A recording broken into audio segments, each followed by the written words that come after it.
आज हिंदी की इस अगली क्लास में आप सबका हार्दिक अभिनंदन है। इससे पिछली क्लास में हम सब ने हिंदी व्याकरण में वर्ण विचार पे एक बेसिक चर्चा की थी। उसमें हम सब ने पढ़ा था कि वर्ण है वो दो प्रकार के होते हैं, स्वर और व्यंजन। स्वरों का भी अपन ने सामान्य वर्गीकरण पढ़ा था और व्यंजनों का भी सामान्य वर्गीकरण अपन ने पढ़ लिया था। अब हम स्वरों का विशेष वर्गीकरण जो विभिन्न विद्वानों द्वारा स्वरों को विभिन्न आधारों पर बांटा गया है उसका अध्ययन आज हम करेंगे। आप सबको विदित है कि स्वरों के प्रकार विभिन्न विद्वानों ने विभिन्न आधारों पर स्वरों के 5 प्रकार माने हैं। 5 आधार पर इनको वर्गीकृत किया है। 5 आधार इसमें से मुख्यतः माने गए हैं। इसमें से सबसे पहला अपन ने अध्ययन तो किया था, लेकिन एक बार फिर अपन इसको रिवाइज कर लेते हैं। इसमें सबसे पहला जो प्रकार था वो अब सबने पढ़ा था कि उच्चारण अवधि के आधार पर स्वरों का प्रकार। उच्चारण अवधि के आधार पर, उच्चारण अवधि के आधार पे स्वरों का प्रकार अपन ने पढ़ भी लिया था। एक बार मोटा मोटा दोबारा देख लेते हैं इसको। उच्चारण अवधि के आधार पे स्वरों का प्रकार हम सब ने पढ़ा था कि उच्चारण अवधि के आधार पे स्वर हैं वो 2 प्रकार से बांटे गए हैं। इसमें पहले प्रकार के जो स्वर हैं उन्हें अपन कहते हैं, जिसमें अपने को उच्चारण करते समय कम समय लगता है, उन्हें अपन लघु स्वर कहते हैं। क्या कहते हैं? लघु स्वर। और इन्हीं स्वरों को अपन ह्रस्व स्वर भी कहते हैं। इसके बाद में जिनमें मूल स्वर या लघु स्वरों से दोगुना समय लगता है उन्हें अपन गुरु या दीर्घ स्वर कहते हैं। दीर्घ स्वर या गुरु स्वर।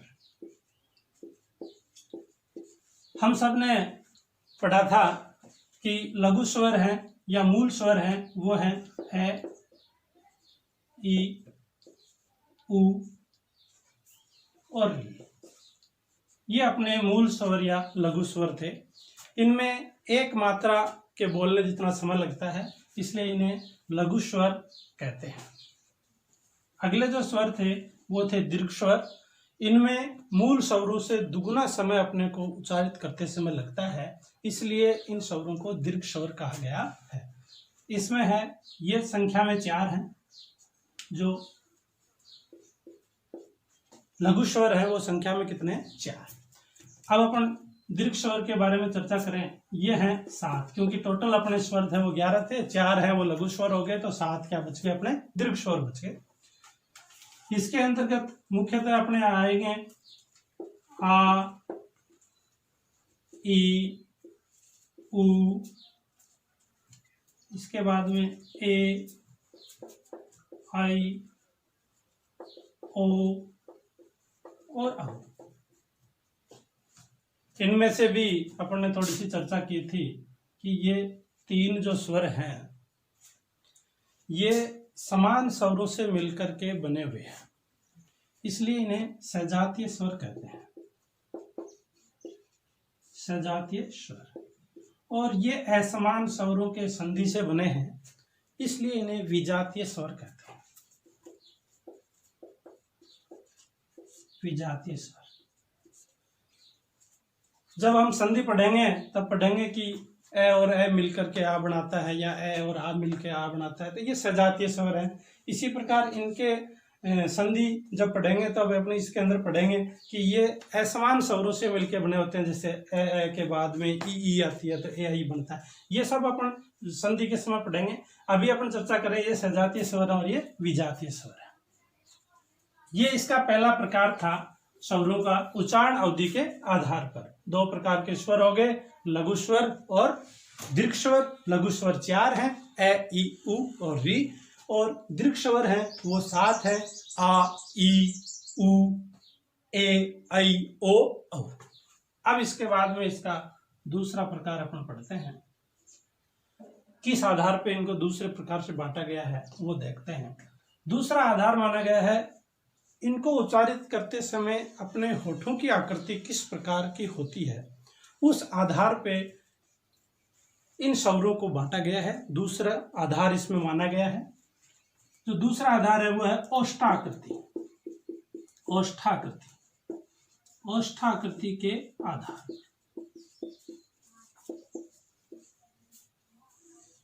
ये बात अपन पहले चर्चा कर चुके हैं कि विभिन्न आधारों पर स्वरों को बांटा गया है।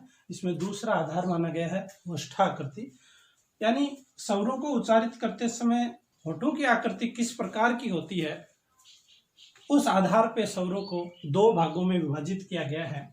इसमें सबसे पहला है वह है वृत्ताकार स्वर। वृत्ताकार स्वर। और दूसरा हो गया अवृत्ताकार, अवृत्ताकार स्वर।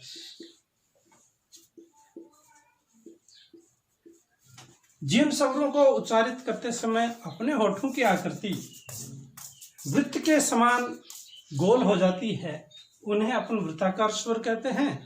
और जिनको उच्चारित करते समय होठों की आकृति वृत्त नहीं बना पाती है, उसे अपन अवृत्ताकार स्वरों की श्रेणी में रखते हैं। वृत्ताकार स्वर जो है वो अपन देखेंगे कि इसके अंदर जो मुख्यतः आप बोल के भी देख सकते हैं, जैसे ए, आ, ई ऐसे बोलेंगे तो अपन को पता चलेगा कि कौन से स्वरों के अंदर अपने होठों की आकृति है वो वृत्ताकार हो रही है। इसमें अपन उच्चारित करते हैं तो अपने पता चलता है कि उ और इसके बाद में ओ और औ। ये जो मुख्य चार स्वर इसके अंदर अपन ने लिए हैं, वो उच्चारित करते समय उनमें होठों की आकृति वृत्ताकार होती है, इसलिए इन्हें वृत्ताकार स्वरों की श्रेणी में रखा गया है। इसके अलावा समस्त जो स्वर बच गए वो सारे के सारे अवृत्ताकार श्रेणी में आएंगे। ये आ गया अपना ए, इसके बाद में आ, फिर ई, फिर आपका री आ गया, और फिर आपका आ गया ए, और फिर आ गया आई। ये समस्त स्वर किसके अंतर्गत आ गए? अवृत्ताकार श्रेणी के अंतर्गत आ गए। तो इनमें वृत्ताकार तो 4 हो गए, बाकी 7 कितने हो गए? अवृत्ताकार हो गए। ये दूसरा आधार अपन ने पढ़ लिया। पहला उच्चारण अवधि के आधार पे था, दूसरा ओष्ठा आकृति के आधार पर था। तीसरा भी अपन पढ़ लेते हैं। 5 आधार अपन ने इसमें प्रमुखता माने हैं। तो तीसरा है वो इनका आधार माना गया है वो मुखाकृति के आधार पर।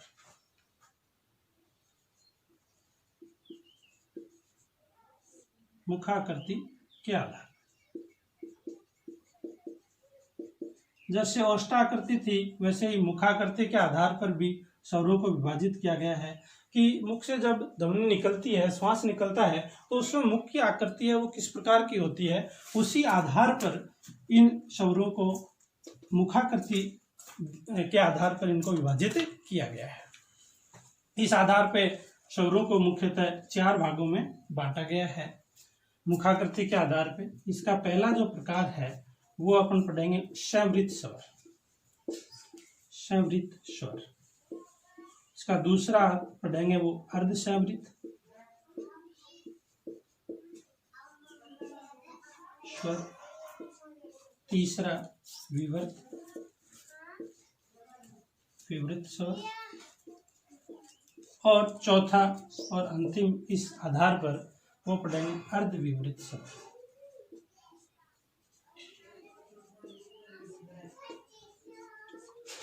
देखिए इसके अंदर एक बात अपने समझने की है, वो ये है कि संवृत शब्द का अर्थ क्या है और इस विवृत शब्द का अर्थ क्या है।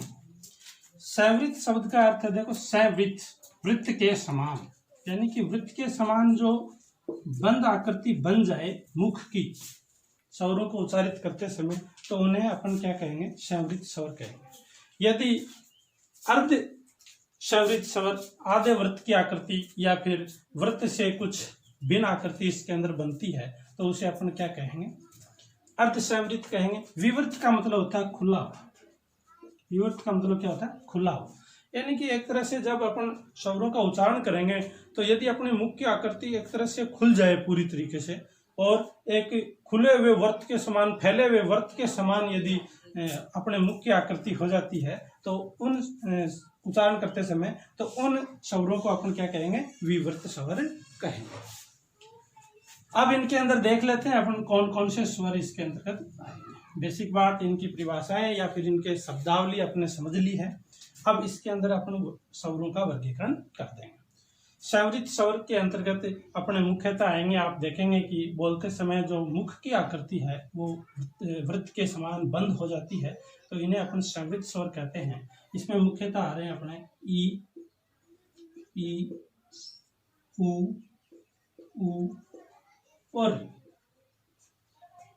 ई, उ और री, ये स्वर है वो सारे के सारे क्या कहलाते हैं, स्वरित स्वर कहलाते हैं।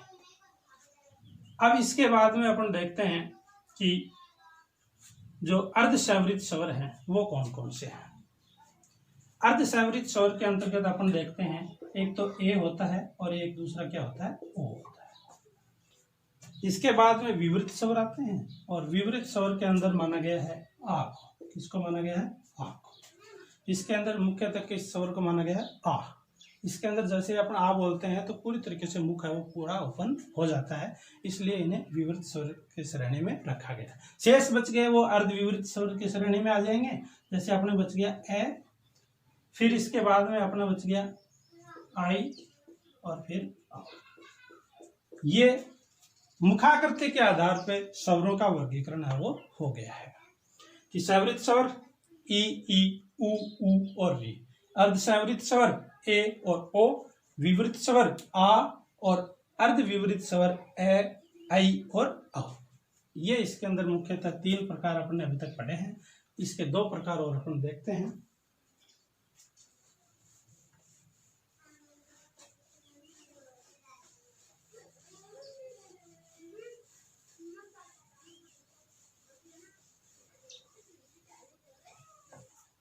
अगला जो इसका प्रकार है, जिस आधार पे स्वरों को बांटा गया है, वो अगला जो आधार माना गया है वो माना गया है जिह्वा की क्रियाशीलता के आधार। जिह्वा की क्रियाशीलता के आधार। ये आधार ये अपने को बताता है कि स्वरों के उच्चारण करते समय जिह्वा का कौन सा भाग ज्यादा क्रियाशील रहता है। उस आधार पे स्वरों को 3 भागों में विभाजित किया गया है। इसमें पहला जो भाग है वो है अग्रस्वर और दूसरा भाग है वो है मध्यस्वर और तीसरा और इस आधार पे अंतिम वो है पश्च स्वर।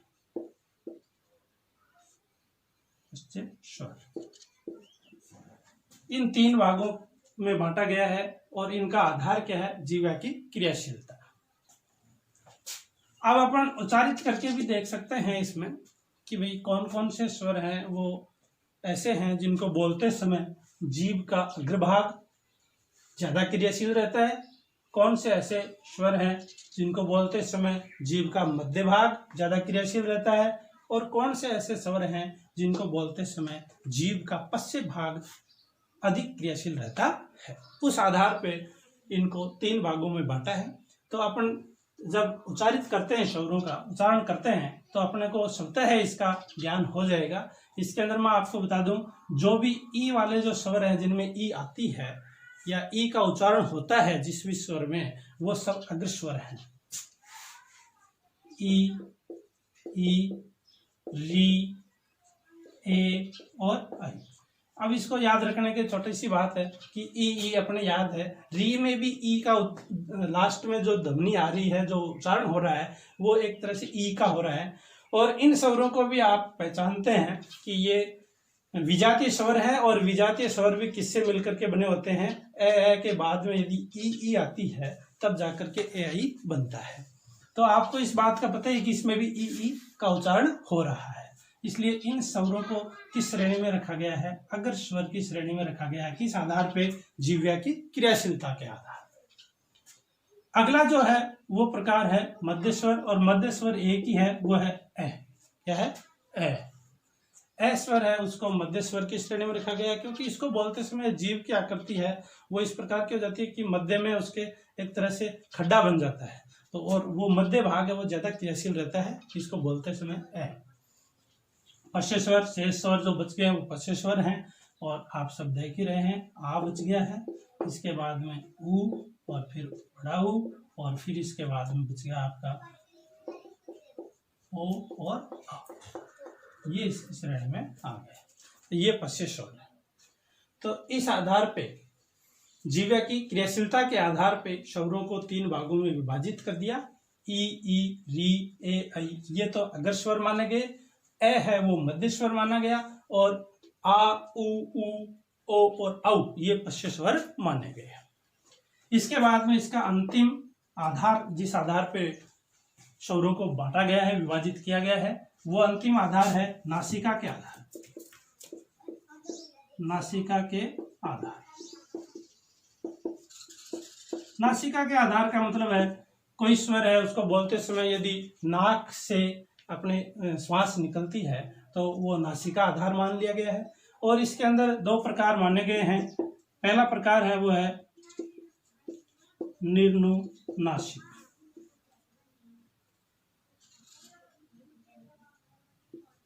निर्नुनासिक, और दूसरा है वो है अनुनासिक।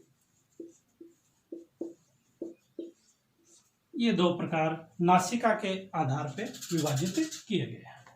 निर्नुनासिक, जिनमें नाक की सहायता नहीं ली जाती या नाक से हवा वो पास नहीं होती है, तो उन्हें अपन क्या कहते हैं? निर्नुनासिक स्वर कहते हैं, और इसके अंदर सभी स्वर आ गए, सभी स्वर।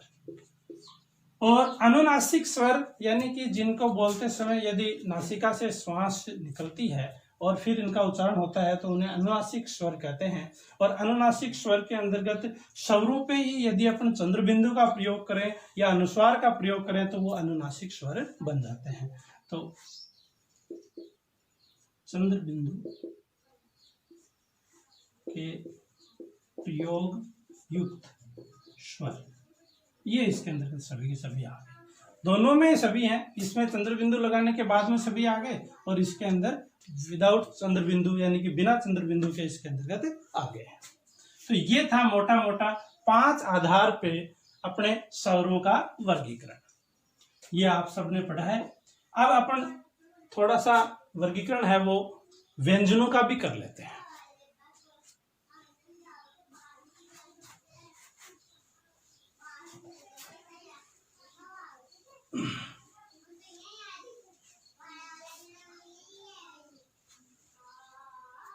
व्यंजनों का वर्गीकरण देखते हैं अपन।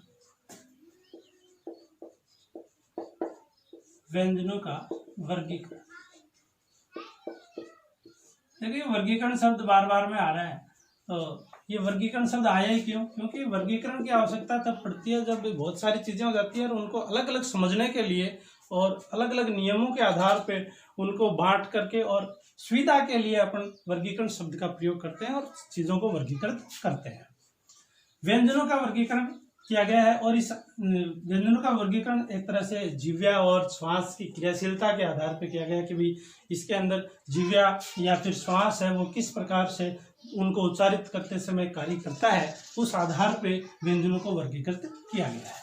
और मुख्यतः 8 भागों में इसको बांटा गया है। एक एक अपन अध्ययन कर लेंगे इसमें से। सबसे पहला है वो है अपने स्पर्शी व्यंजन। स्पर्शी व्यंजन। दूसरा जो इसमें प्रकार आएगा वो आएगा संघर्षी व्यंजन।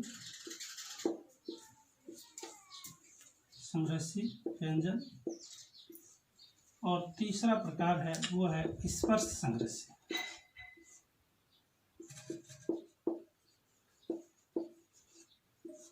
स्पर्श संघर्षी व्यंजन।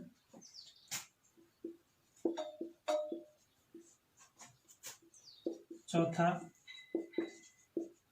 नासिकेय व्यंजन। पांचवा उत्सित व्यंजन। छठा इसके अंदर आ गया अपना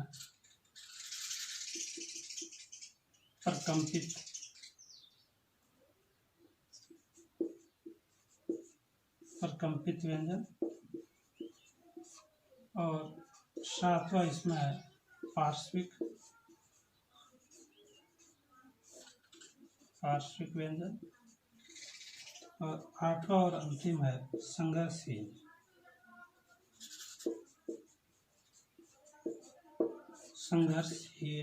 व्यंजन। ये अपने मुख्य 8 भाग इसमें बनाए हैं अपन ने व्यंजनों का वर्गीकरण करने के लिए। स्पर्शी व्यंजन, सबसे पहले स्पर्शी व्यंजन, और स्पर्शी व्यंजन में मुख्यतः आते हैं जो वर्ग हैं 5, उसमें से एक वर्ग को छोड़ करके बाकी जो वर्ग हैं 5, जैसे अपन इसमें देख भी लेते हैं, क वर्ग है, फिर इसके अंदर ट वर्ग है, फिर ट के बाद में त वर्ग है, और प वर्ग।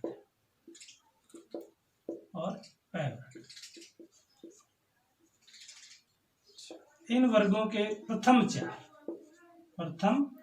चार वर्ग या व्यंजन, प्रथम 4 व्यंजन इसके अंतर्गत आते हैं। जैसे क, ख, ग, घ, इसी प्रकार से इन सब के 4 जो व्यंजन हैं, प्रथम 4 व्यंजन हैं, वो सब इसके अंदर स्पर्शी व्यंजन के प्रकार में शामिल किए गए हैं। संघर्षी व्यंजन ये वही व्यंजन है जिन्हें अपन ऊष्म व्यंजन कहते हैं। क्या कहते हैं? ऊष्म व्यंजन। तो ये ऊष्म व्यंजन है, उन्हीं को संघर्षी व्यंजन कहते हैं, क्योंकि इनको बोलते समय श्वास को जीभ के साथ में मुख में संघर्ष करना पड़ता है, और इसीलिए इन्हें संघर्षी व्यंजन कहते हैं। इसके एग्जाम्पल के तौर पे मैं आपको वैसे भी समझाने के तौर पे एक बात बता सकता हूँ। जैसे आप इनको ऊष्म व्यंजन, ऊष्मा उत्पन्न होती है, एक तरह से ऊष्मा उत्पन्न होने का मतलब गुस्सा उत्पन्न होता है।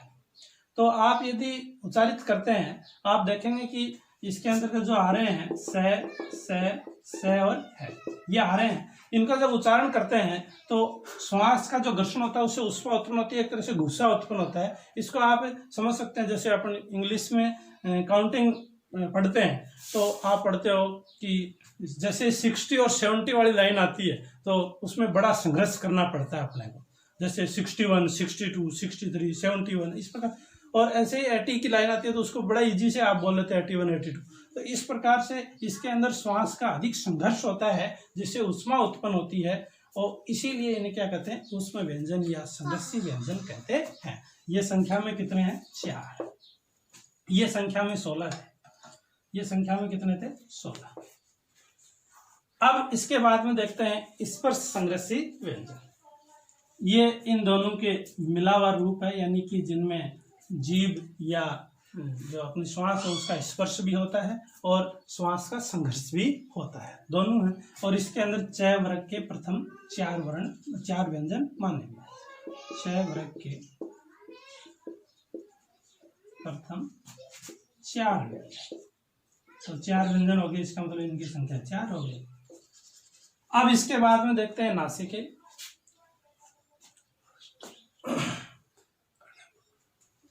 नासिके के अंदर अपन ये देखेंगे कि अब इनके अंदर अपन ने लिए हैं 4 सभी में। इसके भी 3 जो चारों वर्ग हैं इनके भी 4 लिए हैं, इस वर्ग के भी अपन ने 4 लिए हैं।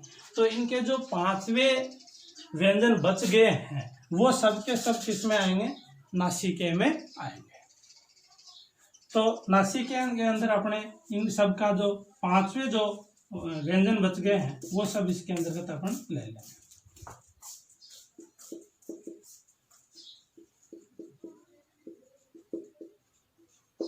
ये 5 इसके अंतर्गत नासिका में आ गए। इनका उच्चारण वैसे नासिका से इनका उच्चारण करते समय अपने को नासिका से श्वास पास करने की आवश्यकता महसूस होती है। उत्क्षिप्त शब्द का जो अर्थ है वो है फेंका हुआ, यानी कि इनको जब उच्चारित करते हैं इन व्यंजनों को तो ऐसा लगता है कि श्वास को जैसे फेंका गया है, और जीभ का भी इसी प्रकार से व्यवहार होता है। तो इसलिए इनको उत्क्षिप्त व्यंजनों की श्रेणी में रखा गया, और इन्हीं को अपन ताड़नदात भी कहते हैं। इन्हीं को अपन क्या कहते हैं, ताड़न जात। ताड़न जात व्यंजन भी इनको अपन कहते हैं। और इसकी श्रेणी में हिंदी जो वर्णमाला है उसमें से अब जो अपनाए गए हैं वो रखे गए हैं, एक तो आपका ढ और एक ढ। ड और ढ जो है वो दोनों के दोनों उत्क्षिप्त या ताड़न जात की श्रेणी में रखे गए हैं। जैसे अपन इनका उच्चारण करते हैं या किसी शब्द में इनका उच्चारण करते हैं बांसवाड़ा, तो इस प्रकार से अपन इसमें पता चलेगा कि एक तरह से श्वास को फेंका गया है, रेडियो, ठीक है ना। तो ये जो व्यंजन है उन्हें उत्क्षिप्त व्यंजन कहते हैं, जिसमें श्वास का फेंका जाना महसूस होता है। अब इसके बाद में अपन अगला जो प्रकार है व्यंजन का वो देखते हैं प्रकंपित, और इसे अपन लुंठित भी कहते हैं। क्या कहते हैं, लुंठित।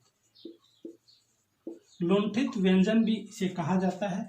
और लुंठित इसलिए कहा जाता है कि इनको, इस व्यंजन को उच्चारित करते समय श्वास है वो जीभ के ऊपर लुढ़कता सा महसूस होता है, इसलिए इसे लुंठित व्यंजन भी कहते हैं। प्रकंपित एक तरह से ऐसी ध्वनि, ऐसा कंपन उत्पन्न होता है जिसके कारण से जो रे की जैसे ध्वनि निकालते हैं, इसके अंदर शामिल किया गया किसको, रे को। तो रे जो व्यंजन है उस रे व्यंजन को जब उच्चारित करते हैं, बोल के भी दे सकते हैं रे, ठीक है ना। रे व्यंजन को जैसे उच्चारित करते हैं अपन, तो अपने को महसूस हो जाएगा कि श्वास है वो जीभ के ऊपर लुढ़कता सा प्रतीत होता है, रे, ठीक। अब इसके बाद में पार्श्विक। पार्श्विक का मतलब होता है बगल यानी कि साइड से, और पार्श्विक जो व्यंजन माना गया है वो माना गया ल। क्या माना गया, ल व्यंजन। अब ल व्यंजन को आप उच्चारित करके देख सकते हैं कि हवा है वो जीभ के दोनों पार्श्वों से प्रवाहित होगी, ल। तो दोनों पार्श्वों से जो प्रवाहित होकर के जैसे ही श्वास निकलती है तो ल की ध्वनि है वो उत्पन्न हो जाती है। और अंतिम जिन्हें अपन कहते हैं संघर्ष विहीन, यानी कि जिनमें कोई संघर्ष नहीं करना पड़ता है, और इन्हीं अपन अर्धस्वर भी कहते हैं। क्या कहते हैं, अर्धस्वर। अर्धस्वर। कई बार, बहुत बार ये एग्जाम में ये प्रश्न पूछा जाता है कि हिंदी वर्णमाला में जो अर्धस्वर हैं वो कौन कौन से हैं। ये प्रश्न काफी बार एग्जामों में पूछा भी गया है, तो इसलिए इसको आपको विशेष ध्यान में रखना है। और ये दोनों आप समझ गए होंगे कि ये और क्या है, वह। ये और वह व्यंजन जो है उन्हें अपन अर्धस्वर की श्रेणी में या संघर्षहीन व्यंजन की श्रेणी में रखते हैं। तो ये अपन ने मोटा मोटा पढ़ा कि स्वरों का विभिन्न आधारों पर वर्गीकरण, और फिर पढ़ा व्यंजनों का भी विभिन्न आधारों पर वर्गीकरण। तो ये क्लास आपको अच्छी लगी होगी। आप सब लोग इस क्लास को बखूबी पढ़ करके और अपने लक्ष्य तक पहुँचे। जीतने वाला कोई अलग काम नहीं करता, वो हर काम को अलग तरीके से करता है, ये शिव खेड़ा ने कहा था। धन्यवाद।